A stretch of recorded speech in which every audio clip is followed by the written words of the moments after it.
Okay, we're on Twitch. So we're going to get that back in a second.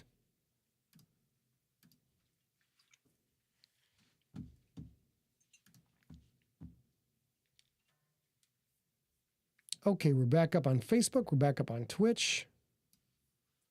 Hello. Can you, you can't see anything, can you? See or say.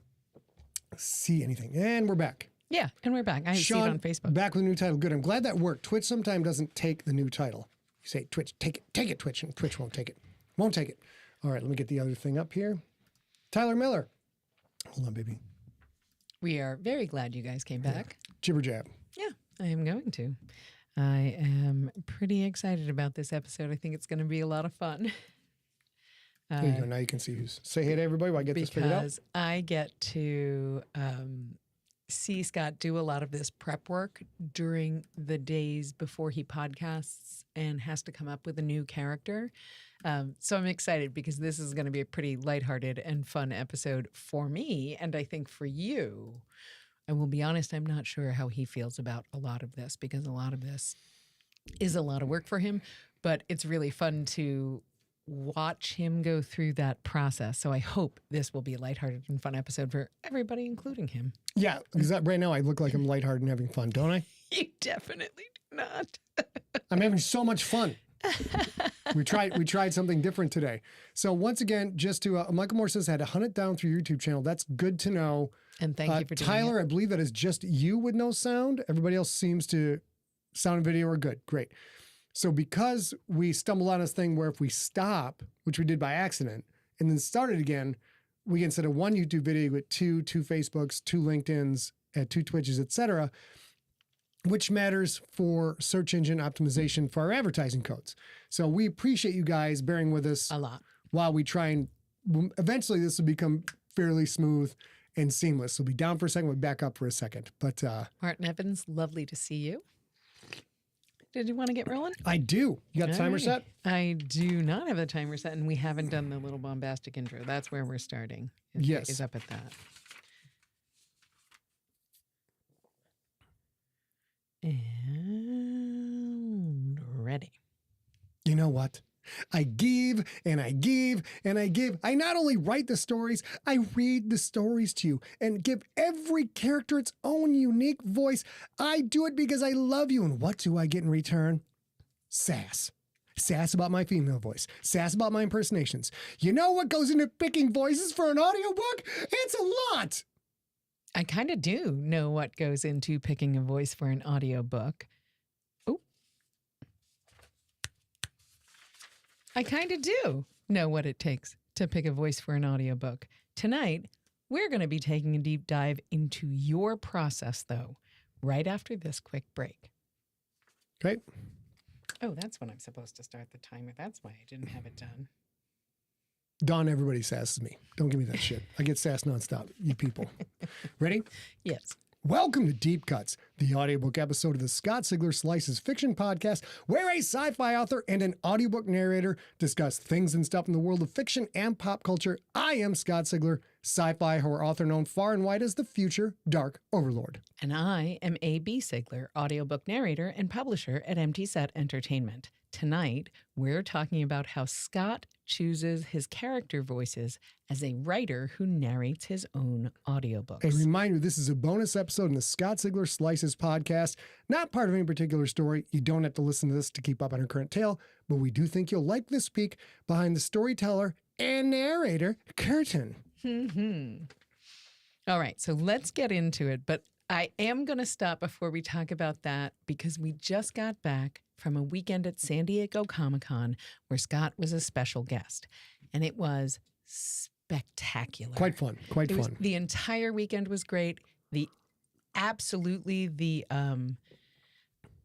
crew and everybody who supported us as we were getting there and all the guest relations people, they were fantastic.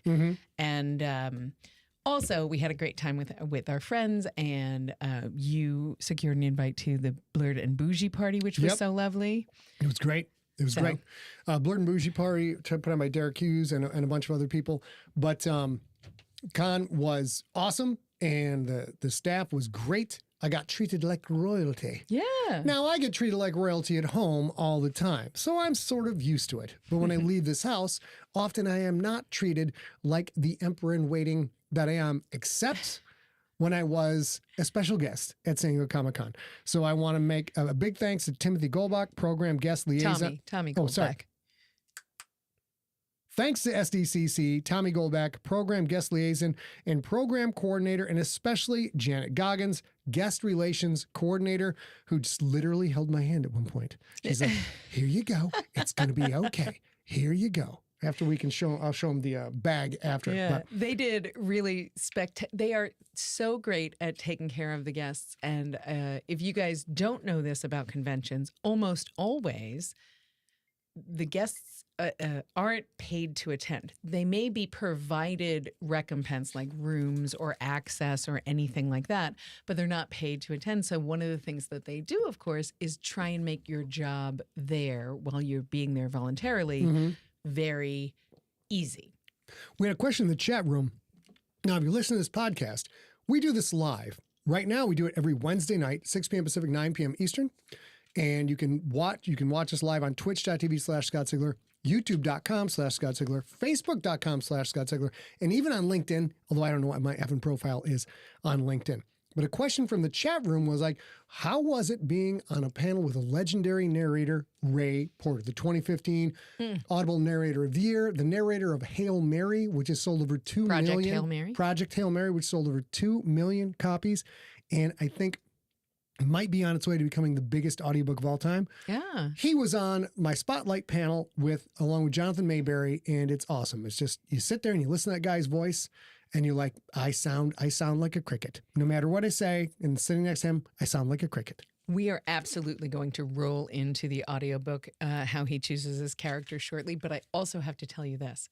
Ray Porter, you can look at his social media and see him tell you this story where 2 days before the con, he was going to be where he was and not coming to the con. And then he ended up at the con. And we found out that he was at the con when he was waiting for Scott right before a Spotlight panel with Jonathan Mayberry. And he was like, no, I'm just going to watch. And we were like, I don't think you're going to do that. Get your big ass on up on this panel, son. Yeah, we got a big enough wagon to put all of us on, and you're going to be a part of the team. So yeah. it was so fantastic because he was totally exactly the human being you think he is. And he was like, no, I'm here to watch and support you. And Jonathan and Scott were like, oh, I don't think so. But let's get into the audiobook, how he chooses his characters, because this is a pretty fun thing. Let me take a drink first. I just heard it myself. Keep it a little closer to you. That might help. Like right on the edge of the table there. And we'll snap yourself in, okay? I will.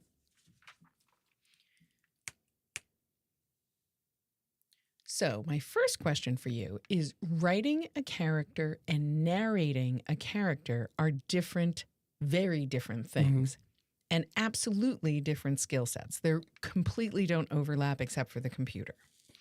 So after 2 decades in the narration business and 29 years in the writing business? Well, yeah. Let me see. Writing business. Let me tally that up for a second.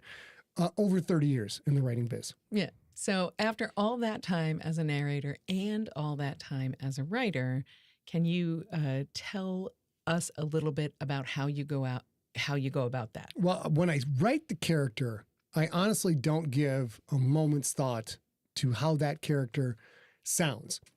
I do often set up little casting boards or use art or images of characters so I can look at an image repeatedly and be like, okay, now that's my Lincoln, that's my Magda, etc.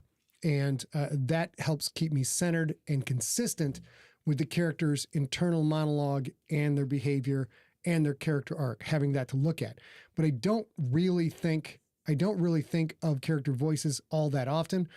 One exception would be Magda. Magda is a character from my Slay series, co-written with Rob Otto. And from square one, Magda Magdalene was Wanda Sykes, in my head, one of my favorite stand-up comedians. So I know you love Wanda Sykes so much, and I have to ask, since Magda when you were writing it, was Wanda Sykes in your head? And certainly Magda looks sort of like Wanda Sykes if you pay attention to her character cues. How much of Wanda Sykes really gets on the page in that regard, in that Very characterization? Very little. Again, for the most part, I take a picture of a person, and this could be a faceless random person on the internet. It could be someone I know. It could be a very famous person. And I just sort of have that visual cue to help dial me in. So while it started out being kind of Wanda Sykes for like the first 4 or 5 lines of dialogue, it immediately transforms into its own character and does its own thing. Now, when it came time to voicing that character, that is my Wanda Sykes impression in Slay. It's actually, gosh, I can't remember the comedian's name now. Melissa Villar. I can't remember her name. She does a dead-on Wanda Sykes impression. So I do this is what I do. To get a voice, I do an impression of an impressionist impersonating a famous person. And that, because the impressionists accentuate and exaggerate little bitty things that you didn't really notice were the key to that person's diction, pacing, tone, timbre, etc. By watching the impersonator do it, I can dial one in. It's such an impressive thing I never even thought about, because the idea that somebody else is distilling the characterization of Wanda Sykes, of Johnny Carson, of who's the jackass guy? Johnny Knoxville. Johnny Knox, yeah. Whichever, they are already distilling something that they think resonates. And so I love this opportunity. Hang on, I hit the mic. So I love this moment where you're distilling further things, because it still looks like the character. It still feels like the person, once you kind of kludge that in. Because I think I'll say this, everybody who has read Slay or who has heard Slay and who knows Magda, if you didn't know at the moment that he said, well, that was based on Wanda Sykes, somebody impersonating Wanda Sykes, you absolutely probably said, yeah, no, I get that. That's totally true. So it's not about knowing that I knew right from the beginning that it was Wanda Sykes, but it's more that I now know that, and I love that, because that then brings a little more depth to the character. Okay, yeah. So next question. They are different skills, as I mentioned in the first one. And so I want to know if you've developed tried and true methods for choosing your characters' voices over and over again. Because I've been doing the podcasting for 20 years, and because from square one, it has been my goal to give every character, every main character or secondary character, a unique voice. There's a whole process now and a whole battery of voices I can no longer do, right? And the reason for that is early on in my podcasting career, I got in my head, I'm just going to cut out all the he saids and she saids. And instead of a straight read, it's going to be a little bit different. Because if I'm doing a character voice that's Johnny Carson, my impersonation of Johnny Carson, I don't need to say, Vestinian picked up a blade, he said, and then he cut the bitch with the knife. But so Spoiler alert. That was part of the reason for the deep putting in the work for the characterization, was so that the second a character opens their mouth, the listener knows who the character is. I thought that would make for a more seamless experience. As time has gone on and you listen to mega pros like Ray and Scott Brick and other people do it, they just include all the he said, she said, and just like attribution on a page, if it's done correctly, and it's basically he said, she said, that's the most 90% of the attribution you ever need, those become invisible on the page. They also become invisible to the naked ear. So the real reason for giving every character a completely different voice is no longer necessary, but I enjoy it. I think it's a great part of the experience. And I do too. And what I'll say as a fan of your audiobooks and your stories is it comes, for me, it lands not quite in a narrator space and obviously not a full cast space. I'm not trying to say that, but adding that depth and taking out that thing that's blind on the page adds a little bit more fullness for me to your stories. And then, of course, the sound effects in the GFL, which we don't otherwise have a lot. I think both Right. of The those are great. GFL is the Galactic Football League series. Right now, it's a 6-book series. Book 7 is going to come out pretty soon. That's a very dramatic area where not only do I have individual character voices, there are distinct methods of speaking and cadences for the different alien races. So each humans and then the other 4 major races in the GFL all have a particular way of speaking. And then for that, because we're adding sound effects, we also add a particular filter to each one. So again, Right. when the list, a filter is a way of modifying the voice. So it sounds different. It's pitch up, it's pitch down. There's various things that you can do. Mm-hmm. So when a listener of the GFL hears people talking shit on the football field, they know what race they are based on the way they speak, which gets the listener, pulls them right down the rabbit hole so much faster. It's fantastic. It's so fantastic. We have a couple of comments from the chat room tonight. Chris Grawl said, "It's you need." They say it. Sorry. Chris Grawl says they say it like they say the attribution as an exhale, if that makes sense, and it totally does. That's it. It just is seamless and fades into the narration. I do enjoy the little bit more fullness. We do have to take a very short break. No, we'll get to these other questions when we come back. Okay. Let's try that again. I was going to do all that. We'll get to the other questions as we come back. You say we'll be back in just a minute. Okay. Ready? I was actually going to say we do have to take a short break, but go. we have. You go, girl. I'll do it the other. You go, girl. Sorry. In a couple of minutes, we're going to take a quick break, but we do have a couple of quick questions from the chat room. Oh, I got it. Okay. Sean Dyer, I see that one says, have you ever selected 2 characters as a pair because of how the voices interact with each other? Example, like a Chris Farley character specifically chosen to play next to David Spade character. No, I don't think that I have done that. I have stolen voices from South Park. So sometimes that helps a lot. Hey, buddy, you get sometimes those click together, but no, that has not been a conscious choice.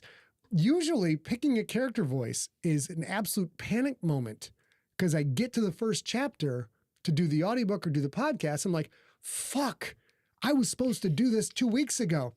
And I go to my list. This happens a lot. I go to my list of voices, which we'll show you after the break. We'll talk about after the break.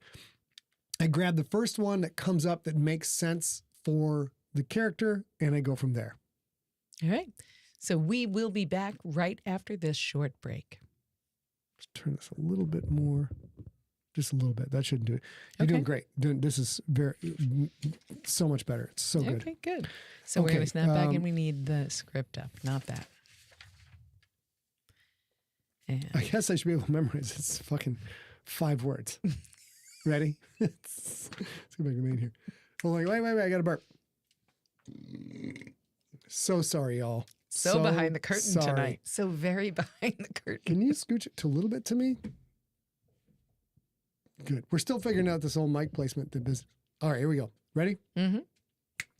Welcome back to Deep Cuts. My whole face. Sorry, you guys. My entire face made noise. Jesus, I memorized my 5 words. I don't know what the fuck you're doing over there. Ready? No, not yet. Okay. Wait. Take a sip first before we come back in. I know. Sausage. Ready? Welcome back to Deep Cuts. This episode, we're talking about how Scott chooses his character voices as a writer who narrates his own audiobooks.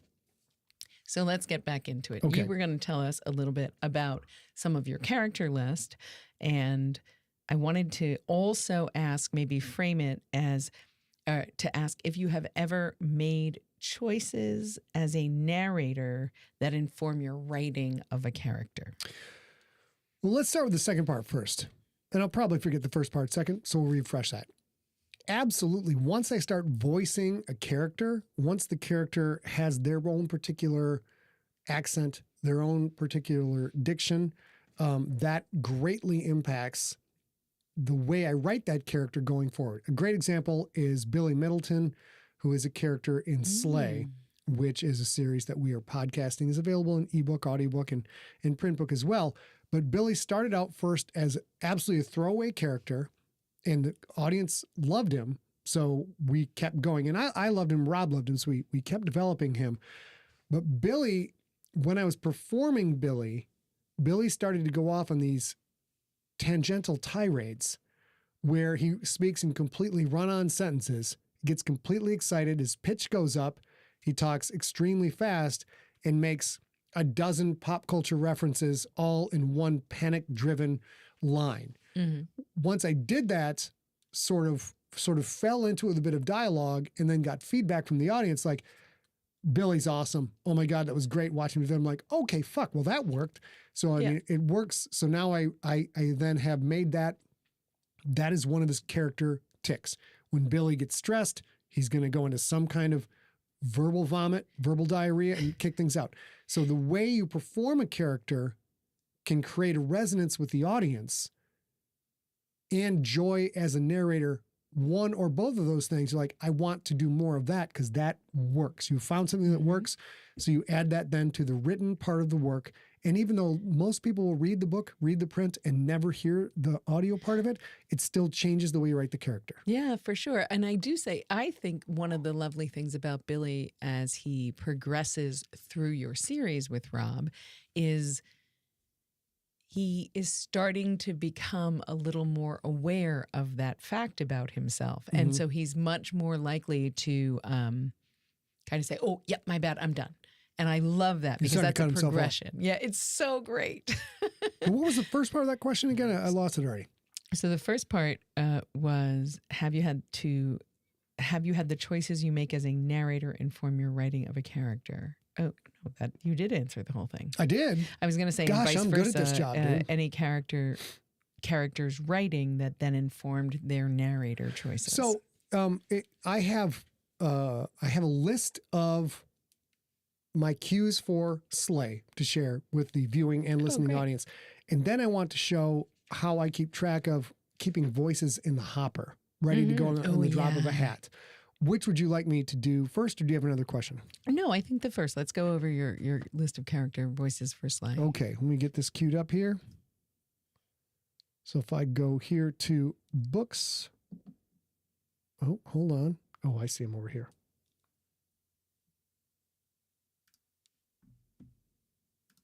Okay, so I use a program called Mac Notes, very simple. This is a sheet for character voices from Slay.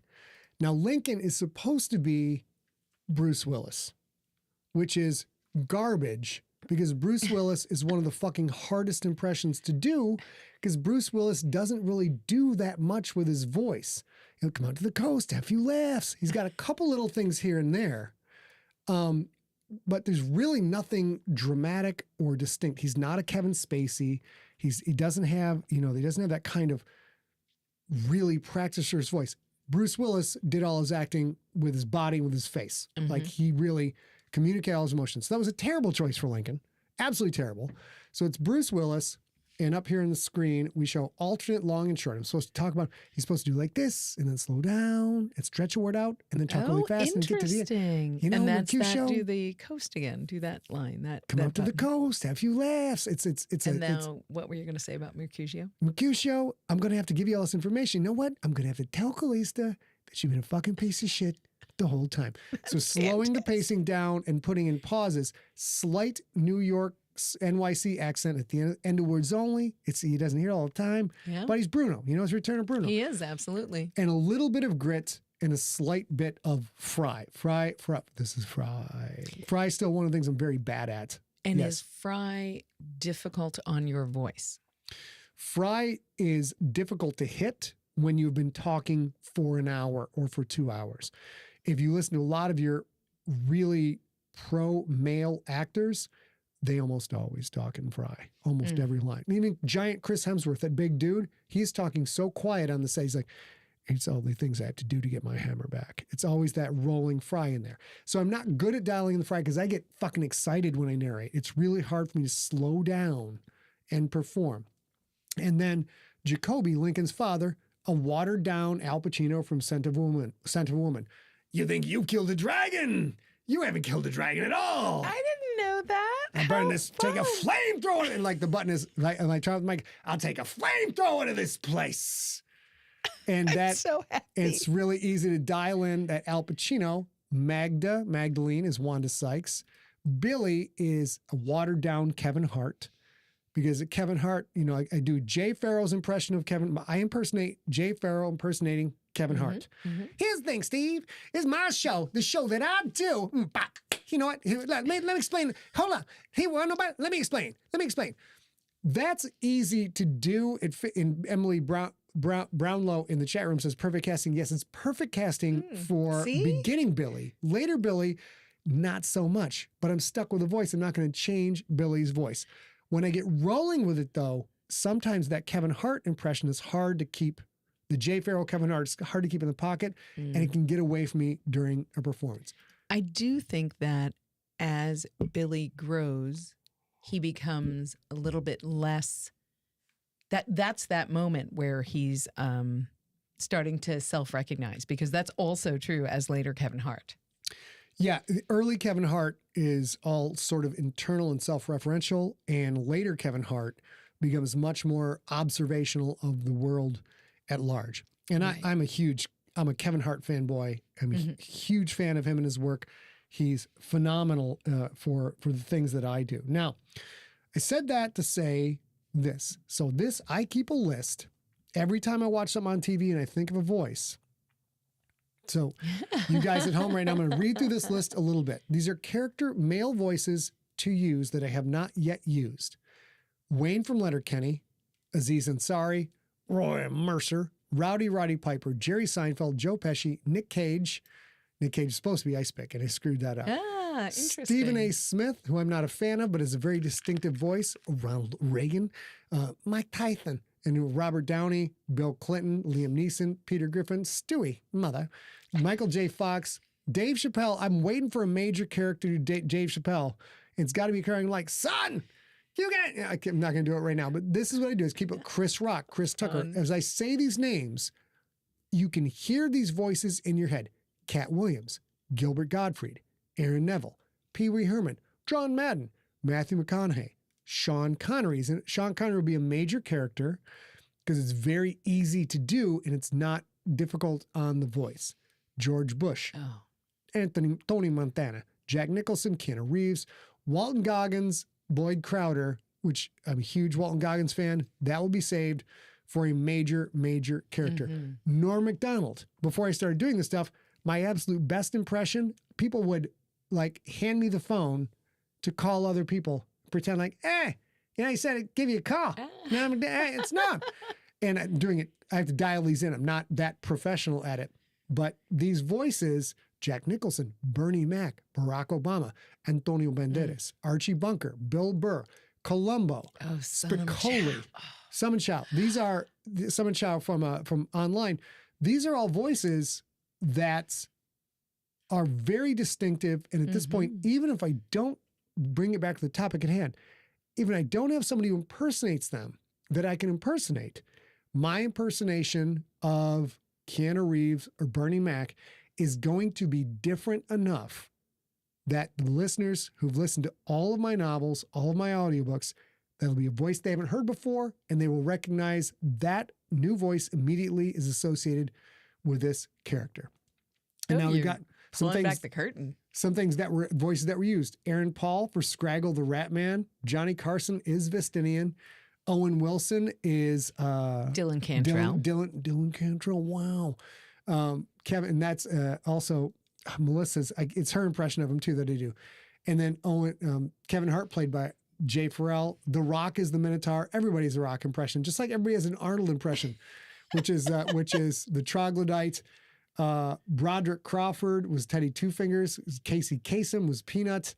And Tweak from South Park is Craig Ray Bray. Glenn from Letterkenny is Shocking Cock Khan. That's one of my favorites. Look at you with your sweater. Looking all like Madeline Pfeiffer, all fiery. Madeline. So these are voices. Mostly this is Force Light, but I just keep this giant list. So then when it's time to do a new book, I can go pick out a voice that is distinctive enough for me to emulate, therefore giving me a unique voice that the audience has not yet heard. I would like to know, and then we'll go to the chat room if you guys have questions, but I would like to know if you have favorite characters. My favorite character right now, doing Dylan Cantrell. Is, wow, it's so nice that you would come here and bring me this contract. Wow, I just don't know. I love it so much, and because that is one where I've watched everybody who impersonates him is very good at scrunching up the middle of their nose, and you wouldn't think like, wow, I'm doing an impression. When you do this, like, wow, it's the best. This scotch is so good. I love it. You know what? I have to call Robert Downey, make a note. I'm going to call him tomorrow and tell him it's wonderful. So that one's really fun. As a huge Kevin Hart fan, Billy's impression, when I get it dialed in, is great. And also before every show, I'll call up Jay Farrow clips and watch Jay Farrow's fucking genius. Great. He's a brilliant impressionist. So those are probably the favorites. The one I hate the most right now is Lincoln, because I should have picked a more distinctive voice. Unfortunately, most of my main characters all kind of sound like this, and it's a problem. I do want to say that is another piece of good advice that he sort of told you by telling you his routine is if you have character voices, you can always have a playlist of YouTube that is just refreshable every time you have to voice any of those characters. So you will tell it to yourself. You will watch it and hear it afresh again and get you more dialed in. That's a very good piece of advice. Yeah. Emily Brownlow's like, Casey, oh my God, Casey Kasem. I don't know who the Casey Kasem character is going to be. It'll be a bad guy or a secondary character. Vestinian is one of the big bads in the Slay series because it's Johnny, just dialing Johnny Harrison like, I have to get this magic. And I have to find, that is some wild stuff that you are doing with that magical spell. Ed, what do we think about this magical spell? Like, that is a silly enough voice. It can't be one of the main characters. Casey Kasem, this goes out, this long distance dedication. Casey, can you do a long distance dedication? God, I can't remember, what was the song you always fucking used? See, now these are, at various points in my life, I have pretty good impersonations of these people. Not great, not professional grade by any means, but pretty good. I do it. You know who I'm impersonating. It's funny, but collecting them all from, 50 years of life is very difficult. And we are almost done with our podcast. But my last question, and then we'll see what anybody else has, is how I need information. I need how your character narration and your writer soul came together for Chick McGee. Well, he's named in the book. Chick McGee, I believe, is the only media personality who's actually named a character after Chick McGee. Chick McGee was part of a radio show, the Bob and Tom Show, which was syndicated. And I've been listening to, I don't even know if he's with us anymore. I've been listening to Bob and Tom for a long time when I lived in Michigan. And Chick McGee is the most bright, happy, over-the-top sportscaster who also always strays into, this goes back to Sean's question. Chick McGee and Cosell, Howard Cosell. So Howard Cosell is one of the main commentators for the games in the Galactic Football League series, but he's an alien, so he gets a filter on his voice and do a little different. And Chick McGee like, oh, that was quite a tackle. That was quite a tackle, Massari. He came out of nowhere and he grabbed him from the butt like it was some kind of a stop and frisk on the streets of New York. Chick, you can't say those things in this situation. Chick, we have 1 billion people watching. Do you have to use the file? Sorry, for our sorry folks at home. Let's get back to the action on the field. Quentin Barnes is dropping back. And that is a off-the-cuff impersonation.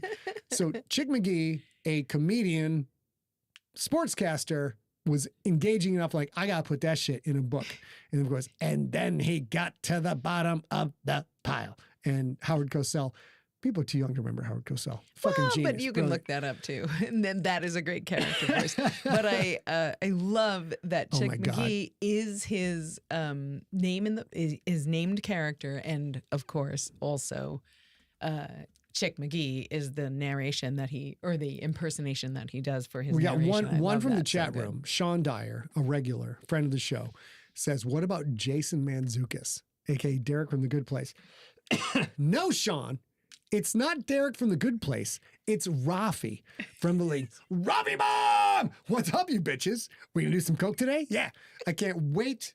I have to find the right character to put that in. Excuse You're me. so Jason happy. Mantzoukas, one of the greatest character actors ever. I have to find a treasured, prized. It has to be a really good character to put. I can't wait. I'm so excited. You're so happy. That is it for this episode of Deep Cuts.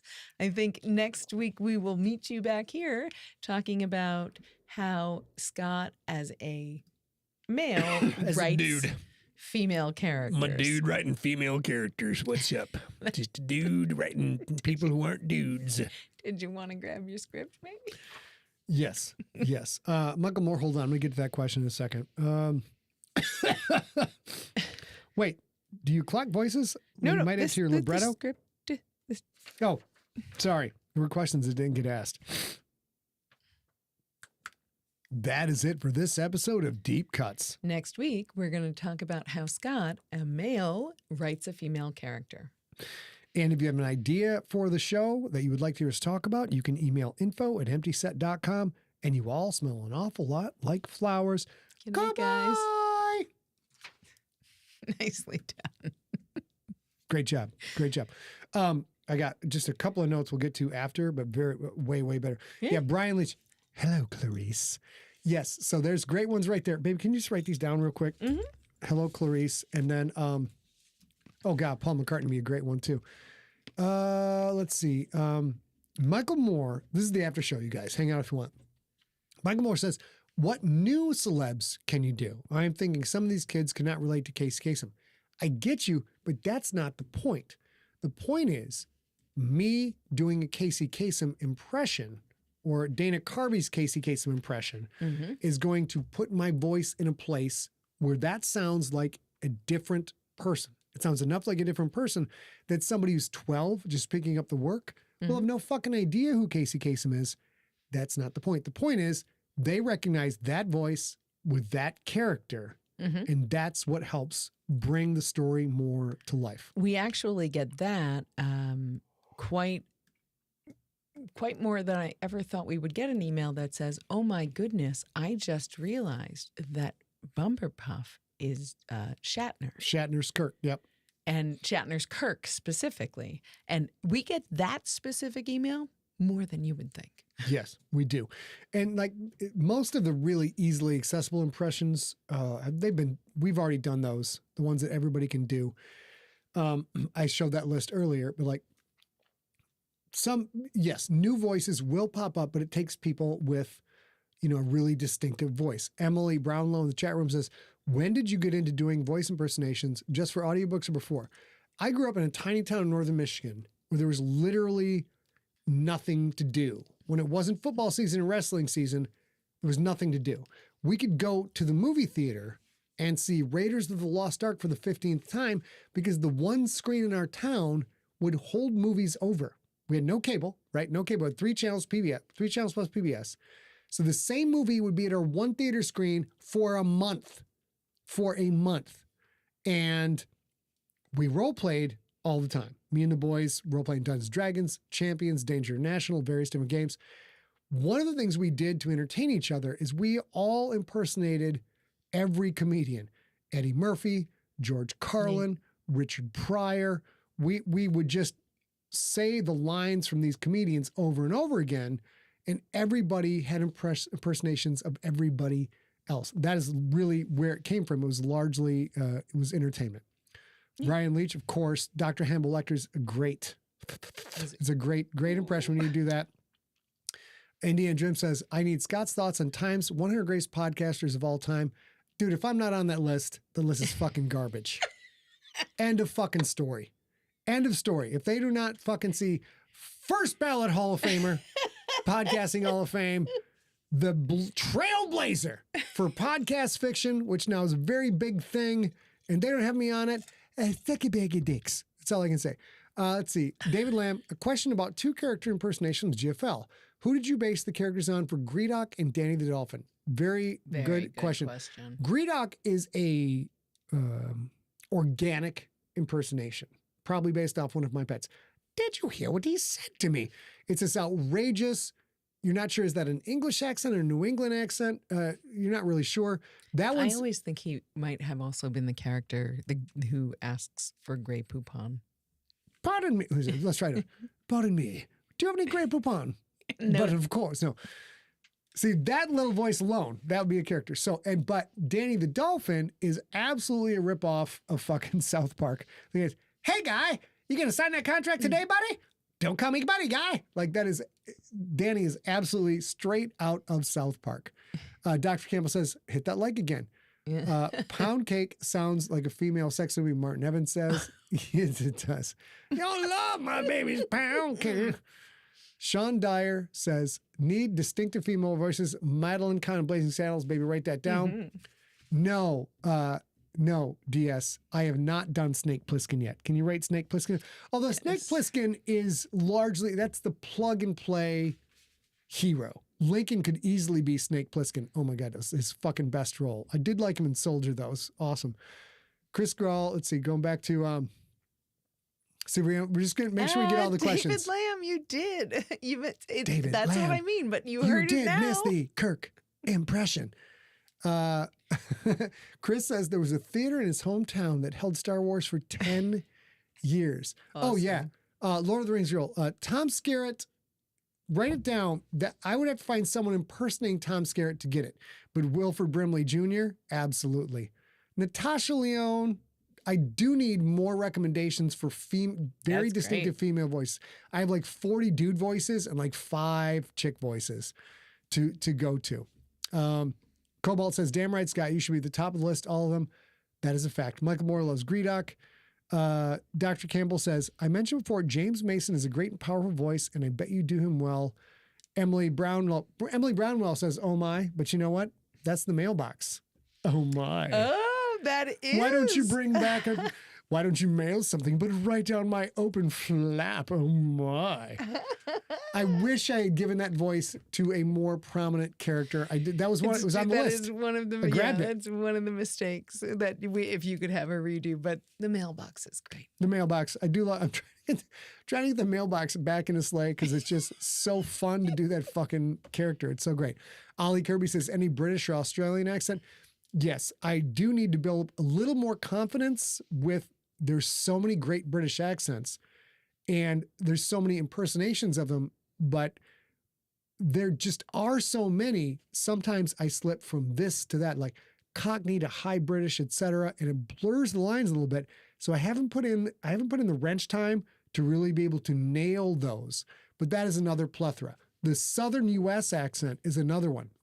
There's 15 to 20 of them. They're very distinctive.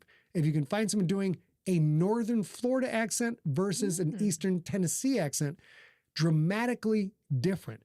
But voice impersonators and comedians have a tendency like, well, you're going to do a joke about the South. You're going to talk like this and banging your sister. Yeah.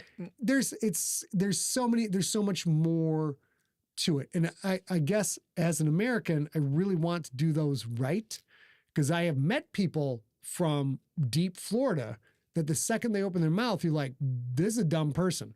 And then 2 sentences and you're like, this is a fucking smart person. I judged them on that accent right out of the gate. Yep. That was wrong as fuck. So those there's so many of them. There's multiple California accents. There's everything. And then getting into some of the different like male Latino accents, there's so many of them, but I'm kind of getting cautious about those. Yeah, that's fair. East Coast white accents, no problem. Southern white accents, do them all day. Canadian accents, when I start to get into, the Mexican, Colombian accents, I want to take a minute, make sure I can do that really good. So it's not a bullshit caricature of those accents. It's actually like, that's what they sound like. Yeah, that sounds great. That makes sense. Yep. And, the black accents too is another one where, it's like, as a guy who looks like me, got to be a little bit careful. There's less leeway for those accents than there is if I'm going to impersonate someone from Minnesota. Mm-hmm. My Minnesota accent can be terrible. No one gives a shit. If you do a half-assed black accent, that could piss people off. You got to take the time and make sure that is done as well as you can do it. Yeah, which is why it's always the comedians from like the time I was 10 impersonating Eddie Murphy. impersonating Chris Tucker, that impersonating Richard Pryor. And Those are right there. What's really interesting about you talking about those three comedians specifically is they did exactly what you do in your storytelling to tell their jokes. Mhm. They took on different characters and took out the he said, she did. Yep. You know, that sort of thing. And it was Aunt Bunny falling down the stairs in Aunt Bunny's voice. That kind of thing you do. And all of those comedians did. David Lamb in the chat room says Indian Pakistani accents might be problematic. Yes.